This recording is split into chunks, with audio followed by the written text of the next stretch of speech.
একুশের মঞ্চ দেখেছেন গতকাল আপনারা। সেই একুশের মঞ্চে সভামঞ্চে না গিয়ে তৃণমূল নেতা তার বাড়িতেই জুয়ার আসর বসিয়েছেন। যদিও একুশের মঞ্চের আশেপাশে মদ মাংসের ফোয়ারার ছবিটাও আমরা দেখেছি গান নাচ, এমনকি আমরা দেখেছি কিভাবে ভ্রমণ হচ্ছে কলকাতা চিড়িয়াখানা থেকে শুরু করে ভিক্টোরিয়া সর্বত্র ইকো পার্ক, কিন্তু সেসবেও আগ্রহ নেই। বাড়িতে জুয়ার আসর বসিয়েছেন তৃণমূলের অঞ্চল সভাপতি বলাই দত্ত। তাকে গ্রেফতার করা হয়েছে নিজের বাড়িতে জুয়ার আসর থেকে। ধৃত জুয়ারে তৃণমূল নেতার বাড়িতে পৌঁছে যায় রিপাবলিক বাংলা। বলাই দত্তের ঝাঁ চকচকে পেল্লায় বাড়ি, সিসিটিভিতে মোড়া পুরো বাড়ি। বাড়ির সামনে দাঁড়িয়ে একাধিক বাইক। সেই বাড়িতেই বসতো জুয়ার আসর। দেখুন। 21শে জুলাইয়ের সমাবেশে না গিয়ে জুয়ার বোর্ডে বসেছিলেন তৃণমূল নেতা। বহরমপুরের মনীন্দ্রনগর থেকে গ্রেপ্তার তৃণমূলের অঞ্চল সভাপতি বলাই দত্ত। এই মুহূর্তে বহরমপুরের বানজেটিয়ায় বলাই দত্তর ঠিক বাড়ির সামনে আমি এই মুহূর্তে দাঁড়িয়ে রয়েছি। যে ছবি দেখা যাচ্ছে বলাই দত্তের যে একেবারে পেল্লায় বিলাসবহুল বাড়ি, এবং সেই বাড়িতে একাধিক সিসিটিভি রয়েছে, একাধিক বাইক লাগানো রয়েছে, এবং পেল্লায় যে বাড়ি সেই বাড়ির আড়ালেই কিন্তু চলতো এই জুয়ার বোর্ড। পুলিশ সূত্র অন্তত এমনটাই জানা গিয়েছে, এবং বলাই দত্তের কাছে থেকে এখনো পর্যন্ত প্রায় 2 লক্ষ টাকা কিন্তু উদ্ধার করা হয়েছে। এখানে যেটা দেখা যাচ্ছে যে একটি সিসিটিভি ক্যামেরা আমরা দেখতে পাচ্ছি, উল্টো দিকে অপর একটি সিসিটিভি ক্যামেরা সেটিও আমরা দেখতে পাচ্ছি। বাড়ির সামনের দিকে যদি আমি এগোই তাহলে সেখানে অর্থাৎ দোতলা যে রো রয়েছে সেখানে ব্যালকনির নিচে এখনো পর্যন্ত একটি সিসিটিভি আমরা দেখতে পাচ্ছি, এবং একাধিক সিসিটিভিতে মোড়া এই বলাই দত্তের বাড়ি। যে বলাই দত্তের বাড়ির দেওয়ালে কিন্তু দেখা যাচ্ছে তৃণমূলের পোস্টার রয়েছে, দিদির সুরক্ষা কবচ লেখা মমতা বন্দ্যোপাধ্যায়ের একটি পোস্টার, সেটি কিন্তু এখানে দেওয়া রয়েছে। এবং দীর্ঘদিন থেকেই যে এই অঞ্চল সভাপতির পদ কিন্তু সামলাচ্ছেন বলাই দত্ত। স্থানীয় সূত্রে অন্তত এমনটা এখনো পর্যন্ত আমরা জানতে পারছি। বলাই দত্তের বাড়িতে রয়েছি, বলাই দত্তের বাড়িতে কেউ রয়েছেন কিনা একটু জানার চেষ্টা করব। কেউ আছেন বাড়িতে? বলাই দত্তের বাড়িতে কেউ আছেন?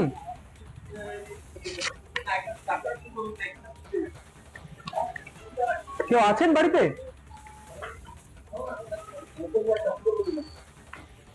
রিপাবলিক বাংলা থেকে আসছি, কেউ আছেন বাড়িতে?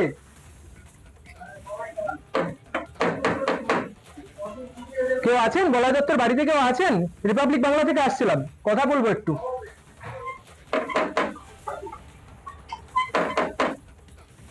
বাড়িতে ঢোকার অর্থাৎ বলাই দত্তের বাড়িতে ঢোকার এই দুটি ফ্রন্ট গেট রয়েছে, যে গেটে কিন্তু একাধিকবার ডাকা হচ্ছে, কিন্তু বাড়ির ভেতর থেকে কোনো রকম সাড়া শব্দ পাওয়া যাচ্ছে না।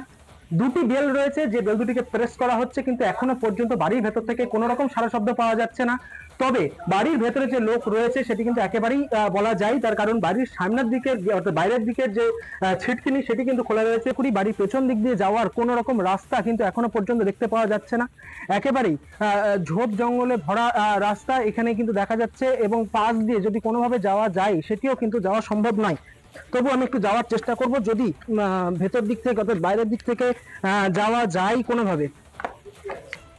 আমি তুমি দেখতে পাচ্ছ আমি যাওয়ার চেষ্টা করছি বাড়ির বাইরের দিক থেকে, কিন্তু যেটা দেখা যাচ্ছে যাওয়া যাচ্ছে না, কোনো দিকেই কিন্তু ঢোকার রাস্তা নেই। এদিকে একটি কলতলা আমরা দেখতে পাচ্ছি, একটি কলতলা দেখতে পাচ্ছি, কিন্তু না, এদিকে একটি দরজা রয়েছে ঠিকই, কিন্তু দরজা বন্ধ রয়েছে। জানলাগুলি, বাড়ির সমস্ত জানলা বন্ধ করে দেওয়া হয়েছে বাড়ির ভেতর থেকে অর্থাৎ বাইরে থেকে, যাতে কোনোভাবে ঢুকতে পারা না যায় সেটাই কিন্তু চেষ্টা করা হয়েছে।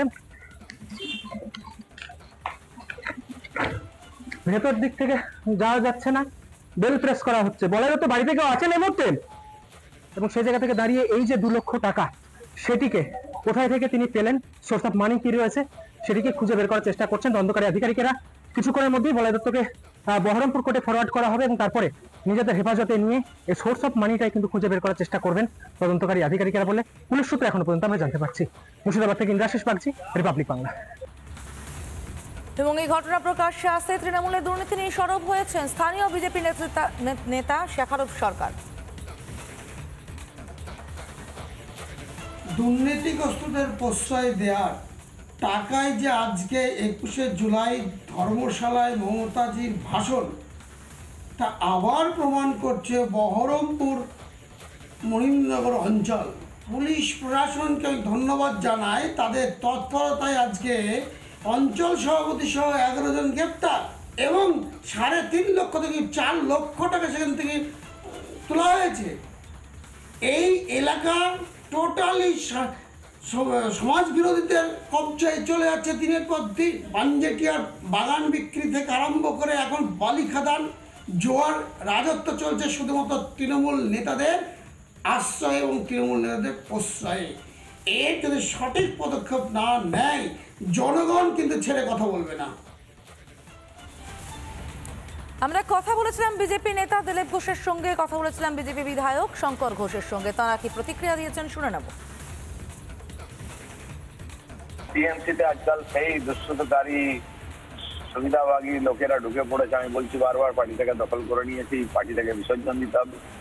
কাল এদিকে শহীদ দিবস বলে কেঁদে ভাসাচ্ছেন মমতা ব্যানার্জি, আর তার কর্মীরা নাচতে গাইতে বদমাংস খেতে খেতে এসছেন।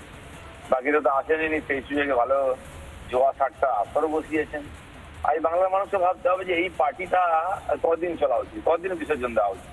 যেমন কংগ্রেস করতে গেছিল, তাকে লোকে বিসর্জন দিয়েছে, সিপিএম গেছে, একেও বিসর্জন দেওয়ার সময় এসে গেছে। নাহলে এই সমাজ বিরোধী লোকেরা বাংলায় যারা উৎপাত করে বেড়াচ্ছে, এরাই একদিন বাংলাকে শেষ করবে। রাজ্যের মুখ্যমন্ত্রী তৃণমূল কংগ্রেসের নেত্রী যখন শহীদ দিবসে, তথাকথিত শহীদ দিবসে শহীদদের স্মরণ করবার জন্য প্যান্ডেল বেঁধেছেন, তখন তৃণমূল কংগ্রেসের যে আসল স্লোগান খেলা হবে, সেই খেলা হবের অনুপ্রেরণায় বহরমপুরের কোনো অঞ্চল সভাপতি তৃণমূল যে খেলাতে পারদর্শী সেই খেলাই খেলছেন। এতে আশ্চর্য হবার কিছু নেই। তৃণমূলের দুর্নীতি নিয়ে সরব হয়েছেন কংগ্রেস নেতা অধীর রঞ্জন চৌধুরীও। শহীদ দিবসে আনন্দ করতে হবে, শহীদ দিবস মস্তি করার দিবস তো, তাই মদ খেতে হবে, জুয়া খেলতে হবে, এটা স্বাভাবিক। তৃণমূলের নেতারা তাই করেছে, শহীদ দিবসে উৎসব করেছে, জুয়া খেলেছে, তাতে পুলিশ অ্যারেস্ট করেছে, অসুবিধা কি আছে? জুয়ারি, মাতাল, খুনি, চোর, বাটপার, দুর্নীতিবাজ, এদের নিয়ে তো তৃণমূল, এদের নিয়ে দিদির সংসার। দিদির সংসারে জুয়ারি পাবেন, খুনি পাবেন, লুটেরা পাবেন, ধর্ষক পাবেন, কোনো অভাব নেই তাদের। নানা ধরনের কন্টেন্ট দেখার জন্য লাইক করুন, শেয়ার করুন আমাদের ফেসবুক পেজ, সাবস্ক্রাইব করুন আমাদের ইউটিউব চ্যানেল। পাশাপাশি অন্যান্য ব্রেকিং নিউজের জন্য অবশ্যই চোখ রাখুন রিপাবলিক বাংলায়।